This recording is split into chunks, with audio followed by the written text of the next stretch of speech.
आरे कौन हैला तुमे आज एते शीघ्र घर को फेरी आसिल जे? रेणु मो काम चलीगला कालिया मो मालिक सहर को चली जीवे एते शीघ्र मो काम केमिति पाइबी जानी पारुनी। तमे चिंता करनी प्रत्येक दिन काम खोजी देख कोउठी ना कोउठी तमे काम पाई जीवो।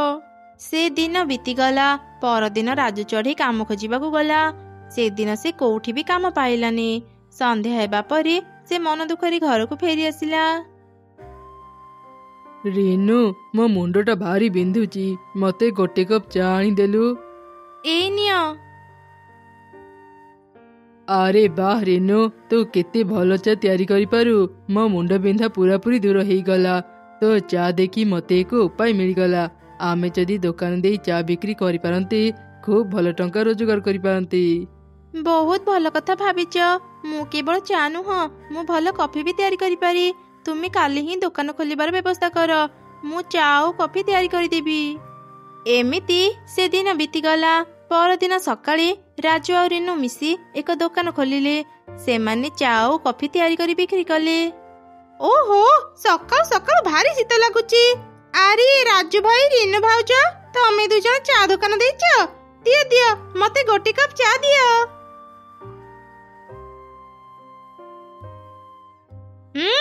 तुम चा तो भारी बढ़िया आईची।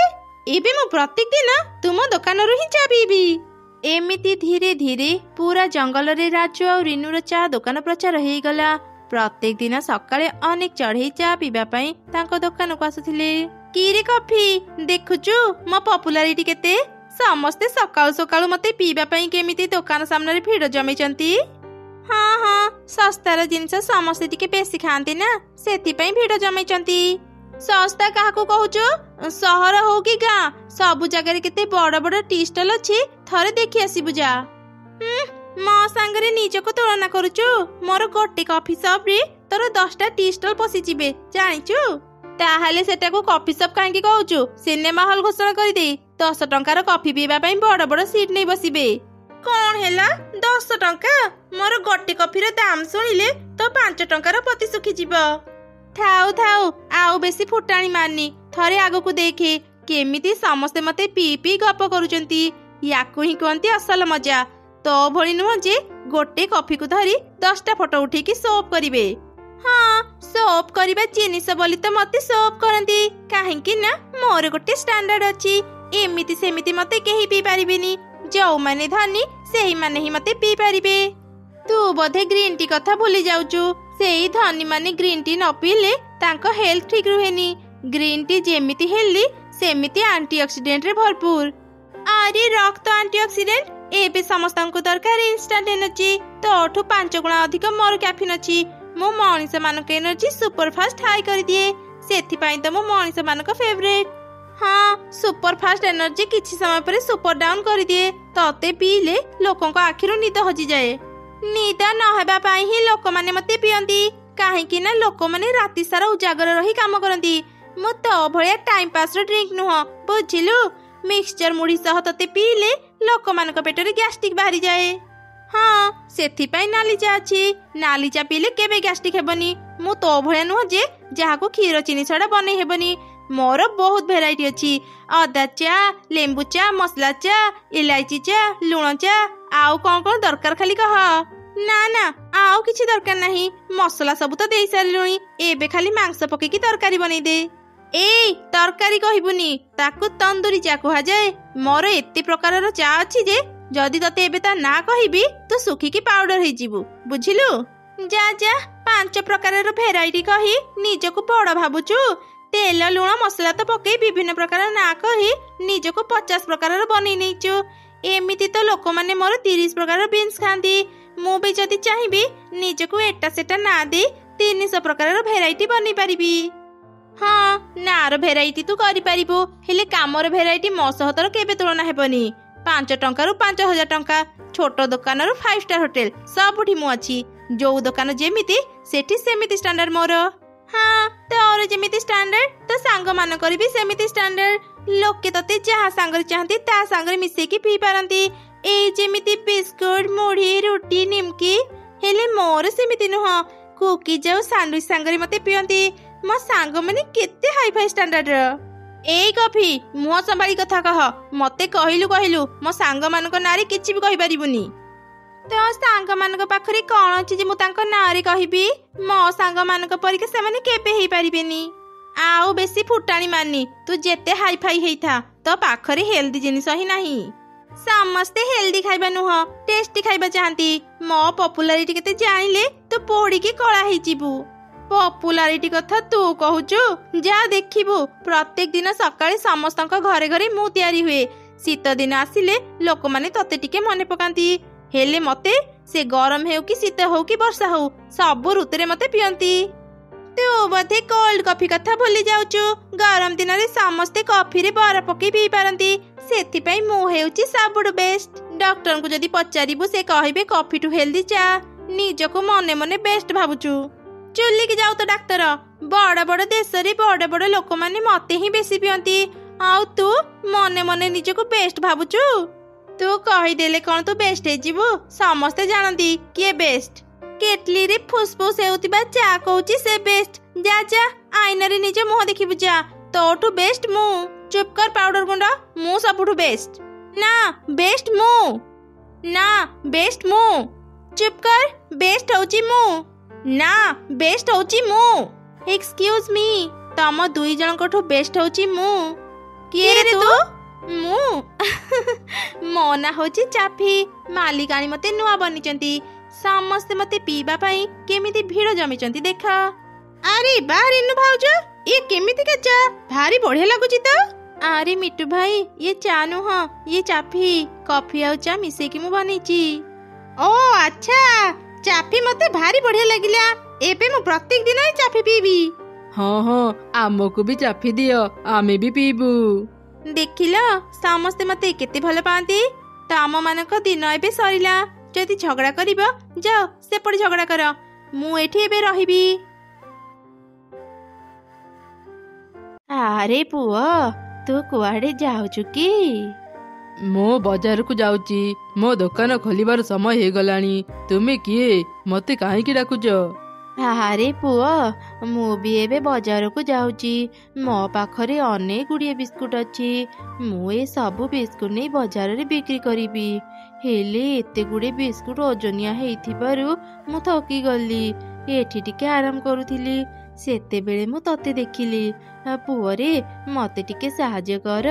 ମୋ ବିସ୍କୁଟକୁ ବଜାରରେ ପହଞ୍ଚେଇ ଦେ। ଆରେ ବୁଢ଼ୀମା, ତୁମ ପାଖରେ ତ ବହୁତ ଗୁଡ଼ିଏ ବିସ୍କୁଟ ଅଛି। ଏତେ ସାରା ବିସ୍କୁଟ ତୁମେ କୋଉଠୁ ପାଇଲ? ମୁଁ ପ୍ରତିଦିନ ମୋ ବିସ୍କୁଟ ଘରୁ ଅନେକ ବିସ୍କୁଟ ପାଏ। ସେସବୁ ବଜାରରେ ବିକ୍ରି କରି ମୁଁ ମୋ ଘର ପାଇଁ ସଉଦା ଆଣେ। ବିସ୍କୁଟ ଘର? ତୁମେ କଣ କହୁଛ ବୁଢ଼ୀମା? ମୁଁ ତ କିଛି ବି ବୁଝିପାରୁନି।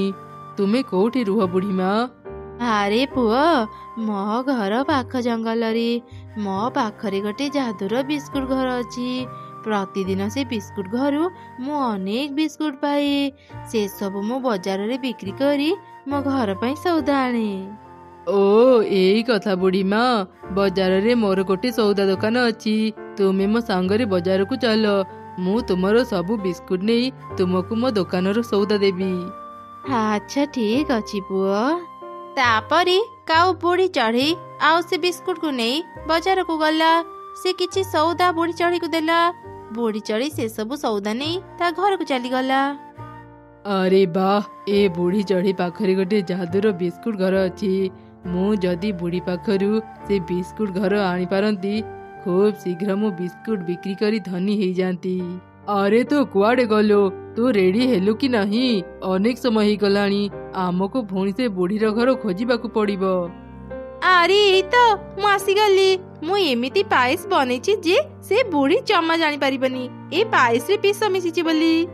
ଭଲ କରିଛୁ। ବୁଢ଼ୀ ଥରେ ମରିଗଲେ ତା ବିସ୍କୁଟ ଘର ଆମର ହେଇଯିବ। ଏବେ ଚାଲ ଯିବା। ଏମିତି କଥା ହେଇ ଦୁଇ କାଉ ପାଖ ଜଙ୍ଗଲକୁ ଗଲେ। ହେଲେ ସେମାନେ ଅନେକ ସମୟ ଖୋଜିଲା ପରେ ବି ସେ ବୁଢ଼ୀ ଚଢ଼େଇର ଘର ପାଇଲେନି। ମିଟୁ ଭାଇ, ଆମେ ଜଣେ ବୁଢ଼ୀମାକୁ ଖୋଜୁଛୁ। ଏ ଜଙ୍ଗଲରେ ତାଙ୍କ ଘର। ସେ ଏକା ରୁହନ୍ତି। ତାଙ୍କ ପାଖରେ ଗୋଟେ ଯାଦୁର ବିସ୍କୁଟ ଘର ଅଛି। ତୁମେ ସେ ବୁଢ଼ୀମାଙ୍କ ଘର ରାସ୍ତା କୋଉ ପଟେ କହିପାରିବ? ନା ନା, ମୁଁ ସେମିତି କୋଉ ବୁଢ଼ୀକୁ ଜାଣିନି ଯାହା ପାଖରେ ବିସ୍କୁଟ ଘର ଅଛି। ତା ଛଡା ମୁଁ ଅନେକ ଦିନ ହେଲାଣି ଏ ଜଙ୍ଗଲ ରହୁଛି। ହେଲେ ଆଜି ଯାଏ ମୁଁ କୌଣସି ବୁଢ଼ୀକୁ ଦେଖିନି ଯିଏ ଏକା ଜଙ୍ଗଲରେ ରହୁଛି। ନିଶ୍ଚୟ ତମେ ମାନେ ଯାହାକୁ ଖୋଜୁଛ ସେ ପାଖ ଜଙ୍ଗଲରେ ରହୁଥିବ। ଆରେ ଶୁଣ, ଚାଲ ଆମେ ଆଉ ଗୋଟେ ଜଙ୍ଗଲକୁ ଯାଇ ଖୋଜି ଦେଖିବା। ସେଠି ହୁଏତ ସେ ବୁଢ଼ୀର ଘର ପାଇଯିବା। ଏମିତି କଥା ହେଇ ଦୁଇ କାଉ ଆଉ ଗୋଟେ ଜଙ୍ଗଲକୁ ଯିବା ପାଇଁ ବାହାରି ପଡ଼ିଲେ। କିଛି ଦୂର ଗଲା ପରେ ଜଙ୍ଗଲର ବହୁତ ଭିତରେ ସେମାନେ ଗୋଟେ ବିସ୍କୁଟ ଘର ଦେଖିଲେ। ଏଇ ତ ଜଙ୍ଗଲ ଭିତରେ ଗୋଟେ ବିସ୍କୁଟ ଘର ଅଛି। ନିଶ୍ଚୟ ଏଇଠି ସେ ବୁଢ଼ୀ ରହୁଥିବ।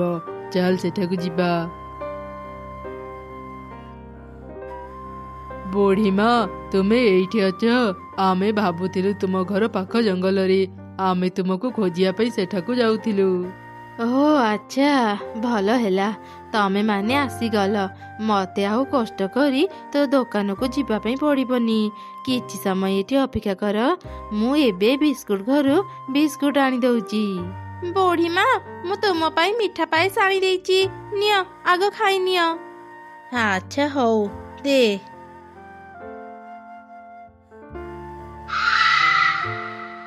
ହା ହା ହା, ତମେ ମାନେ କଣ ଭାବିଥିଲ ବିଷ ମିଶା ପାଏସ ମତେ ଦେବ ଆଉ ମୁଁ କିଛି ଜାଣିପାରିବିନି? ତମେ ମାନେ ଜାଣିନ ମୁଁ ତମମାନଙ୍କୁ ଲୋଭ ଦେଖେଇ ଏଠାକୁ ଆଣିଛି। ମାନେ ତୁମେ ବୁଢ଼ୀରୁ ପିଶାଚି କେମିତି ପାଲଟି ଗଲ? ମୁଁ ବୁଢ଼ୀ ନୁହଁ, ମୁଁ ଗୋଟେ ପିଶାଚି। ଚଢ଼େଇ ମାନଙ୍କୁ ବିସ୍କୁଟ ଘରର ଲୋଭ ଦେଖେଇ ମୁଁ ଏଠାକୁ ନେଇ ଆସେ ଆଉ ତାଙ୍କୁ ମୋ ବିସ୍କୁଟ ଘରେ ବନ୍ଦୀ କରି ରଖେ। କିନ୍ତୁ ପିଶାଚି, ତୁମେ ଏମିତି କାହିଁକି କରୁଛ? ମୁଁ ସମସ୍ତଙ୍କୁ ଏ ବିସ୍କୁଟ ଘରେ ବନ୍ଦୀ କରି ରଖେ। ତମ ମାନଙ୍କୁ ମିଶେଇ ଏବେ 6ଟା ପକ୍ଷୀ ହେଲେ, ଆଉ କେବଳ 4ଟା ପକ୍ଷୀ ହେଲେ ମୁଁ ସମସ୍ତଙ୍କୁ ମିଶେଇକି ଖାଇବି। ତାପରେ ମୁଁ ସବୁଠାରୁ ଶକ୍ତିଶାଳୀ ପିଶାଚି ପାଲଟି ଯିବି। ତା ମାନେ ତମେ ଆମକୁ ବି ବିସ୍କୁଟ ଘରେ ବନ୍ଦୀ କରି ରଖିବ? ନା ନା, ଏମିତି କରନି, ଦୟାକରି ଆମକୁ ଛାଡ଼ି ଦିଅ। କାଉ ଆଉ ତାର ସ୍ତ୍ରୀ ଯେତେ କାନ୍ଦିଲେ ବି ପିଶାଚି ତାଙ୍କ କଥା ନ ଶୁଣି ସେମାନଙ୍କୁ ବିସ୍କୁଟ ଘରେ ବନ୍ଦୀ କରିଦେଲା। ତାପରେ ସେ ପୁଣି ବୁଢ଼ୀର ରୂପ ନେଇ ଜଙ୍ଗଲ ଭିତରକୁ ଗଲା। ସେତେବେଳେ ସେ ଦେଖିଲା, ଆରେ କଣ ଜଙ୍ଗଲ ଭିତରେ ଗୋଟେ ମଣିଷ ଛୁଆ। ଏ ମଣିଷ ଛୁଆ କେମିତି ଜଙ୍ଗଲ ଭିତରକୁ ଆସିଲା? ସେ ଯେମିତି ବି ଆସୁ, ମୁଁ ଯଦି ତାକୁ ମୋ ସାଙ୍ଗରେ ବିସ୍କୁଟ ଘରକୁ ନେଇ ପାରନ୍ତି ଅନେକ ଶକ୍ତି ପାଇଯାଆନ୍ତି। ଗୋଟେ ମଣିଷ ଛୁଆ 10ଟା ପକ୍ଷୀ ସହ ସମାନ। ଆରେ ଛୋଟ ଝିଅ, ତୁ କେତେ ସୁନ୍ଦର। ହେଲେ ତୁ ଏକା ଏକା ଏ ଜଙ୍ଗଲ ଭିତରେ କଣ କରୁଛୁ? ତୋ ବାପା ମା କୁଆଡେ ଗଲେ? ମୁଁ ମୋ ସାଙ୍ଗମାନଙ୍କ ସହ ପିକନିକ ଆସିଥିଲି, ହେଲେ ଆମେ ଏ ଜଙ୍ଗଲ ଭିତରେ ବୁଲୁ ବୁଲୁ ମୁଁ ସମସ୍ତଙ୍କଠୁ ଅଲଗା ହେଇଗଲି। ଏବେ ମୁଁ ଏ ଜଙ୍ଗଲରୁ ବାହାରିବାର ରାସ୍ତା ପାଉନି। ଆରେ ଛୋଟ ଝିଅ, ତୁ ଚିନ୍ତା କରନି, ମୁଁ ତତେ ଜଙ୍ଗଲରୁ ବାହାରିବାର ରାସ୍ତା କହିଦେବି। ଆସ ମୋ ସାଙ୍ଗରେ। ସେ ଛୋଟ ଝିଅ ପିଶାଚି କଥାରେ ରାଜି ହେଇଗଲା ଆଉ ତା ସାଙ୍ଗରେ ଗଲା। ତାଙ୍କୁ ଯିବାର ଗୋଟେ ଚଢ଼େଇ ଦେଖୁଥିଲା। ଆରେ ଏ ଜଙ୍ଗଲ ଭିତରକୁ ଏତେ ଛୋଟ ମଣିଷ ଛୁଆ କେମିତି ଆସିଲା? ଆଉ ସେ ବୁଢ଼ୀ ମା ସହ କୁଆଡେ ଯାଉଛି? ମୁଁ ତାଙ୍କ ପଛରେ ଯାଇ ଦେଖେ। ତୁମେ କିଏ? ମତେ ଏମିତି ବାନ୍ଧିଲ କାହିଁକି? ମତେ ଛାଡ଼ି ଦିଅ, ମୁଁ ମୋ ଘରକୁ ଯିବି। ହା ହା ହା, ଚୁପ୍ କର। ତୁ ଆଉ କିଛି ବି କଥା କହନି। ତୁ ଆଉ ଏଠୁ ଯାଇପାରିବୁନି। ତତେ ପାଇ ମୁଁ 10ଟା ପକ୍ଷୀ ପାଇଗଲି। ଏବେ ଖାଲି ଗରମ ପାଣି କରି ତମ ସମସ୍ତଙ୍କୁ ସେ ପାଣିରେ ବୁଡ଼େଇ ଖାଇବି। ଆରେ ଆରେ, ଏଇଟା ତ ଗୋଟେ ପିଶାଚି। ସେ ସମସ୍ତଙ୍କୁ ମାରିବା ପୂର୍ବରୁ ମୁଁ ଶୀଘ୍ର ତାନ୍ତ୍ରିକ ମାଙ୍କ ପାଖକୁ ଯାଏ। ଏବେ ସେ ହିଁ ଏ ପିଶାଚିକୁ ଉଚିତ ଶିକ୍ଷା ଦେଇପାରିବେ। ଏମିତି କହି ଚଢ଼େଇ ଶୀଘ୍ର ତାନ୍ତ୍ରିକ ଚଢ଼େଇ ପାଖକୁ ଗଲା ଆଉ ତାକୁ ସବୁ ଘଟଣା କହିଲା। ଆଚ୍ଛା, ସେ ପିଶାଚି ତାହେଲେ ପାଖ ଜଙ୍ଗଲରେ ଅଛି। ମୁଁ ତାକୁ ଅନେକ ଦିନରୁ ଖୋଜୁଥିଲି, ହେଲେ ପାଉନଥିଲି। ଚାଲେ, ଶୀଘ୍ର ମତେ ତା ପାଖକୁ ନେଇ ଚାଲେ। ମୁଁ ତାକୁ ମୋ ବୋତଲରେ ବନ୍ଦୀ କରିଦେବି।